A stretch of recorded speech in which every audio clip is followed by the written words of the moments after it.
my method, the Bailey method, is what I call the 5 R's. And I think when you look at footwork, it's so important to think about footwork in the 5 R's and give these 5 R's the same amount of respect. It can be how you train it, how you look at it, how you shadow. It's very progressive. So let's go through the 5 R's. The first one is how you get ready, how you read, how you react, how you respond, and how you recover. And it's really important to give those 5s the same amount of respect. So, when you think about the 5 R's, you've got to think about it when you're hitting tennis balls, when you're doing shadow tennis, even when you're watching tennis, because it gives you what I call a biased eye. So I'm looking at how they get ready. I'm looking at how they react, how they respond, and how they recover. So the first thing is getting ready, and that is how you get up on your toes. And that's a very personal way that you can do that. You can twist, you can bounce, but it's just as long as you're up on your toes, that's really important. And the next part of getting ready is that you split your step. And there's two types of split steps. There's a reaction split step where you don't know where it's going, and there's an anticipationary split step where you're either flowing or shifting because you anticipate where the ball's going. So that's really important to have that focus and teach that first, is getting ready. Coach Life is the most incredible tennis platform I've seen to date. My students often go on Instagram and they see all these things on Instagram and stuff like that, but the problem I've got is it's not from the world's most proven developmental coaches. Coach Life consists of the world's most proven developmental coaches. You've got Francis Tiafoe's junior coach, Misha Kuznetsov. You've got Jack Draper's junior coaches. You've got people like Michael Joyce that are phenomenal former players. They've developed, some of the world's best players.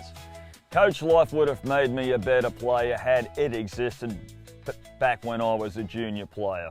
The next thing is reading, and as you know, in tennis there's so many different balls coming at you. So you have to read the oncoming ball and make a decision on how you're going to move to that one, and usually you start off with the unit turn. So you want to give that the respect, how you turn, so you can then, which is the next star, react to the ball.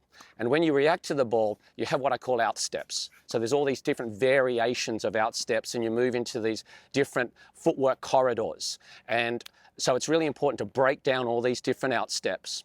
So you work on the outsteps, and then you work on setting up into a hitting stance. And there's all different variations of hitting stance, how you set your feet up.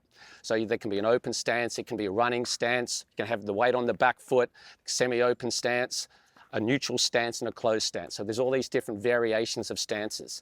The next thing is, which is a huge part of tennis and a big thing that I'm trying to bring to the game, is what I call the responding part, which is the contact move, which is a move that you make when you contact the ball. And with every contact move, there's a balance move. So how you use your back leg, you might drop the knee, you might bring the knee up, you might kick to the side, and they all have to match. So the contact move is a really big part, and I have 137 different contact moves.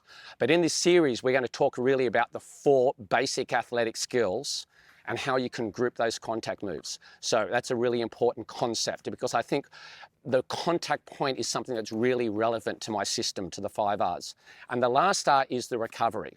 So, and recovery is really 2 parts, because sometimes you're going to have to break, so what I call the break steps, and then you recover. And then it's really important where you recover. Like, you've got to recover to the best geometric position on the court. So I like to think that, yes, when you work on the 5 R's, it's really good to break it down into those 5 sections. I like to do it with templates. I like to do it with dots and squares. So you work through it systematically and then put the 5 R's together and then learn it through shadow and then bring in the ball. And then eventually you can start to add them together. So you can break it up into attacking footwork, rally footwork, defensive footwork, approach shots, returns, etc. So it's just trying to put those 5 R's together, giving each R, like I said, the same amount of respect. That's the key. And I think when you're looking at tennis, you'll never look the same way again, because when you're looking at the tennis, you're looking for those 5 R's. And when you're analysing the footwork, you're looking at those 5 R's. So it's a huge, important part of I think, understanding footwork, and it's crucial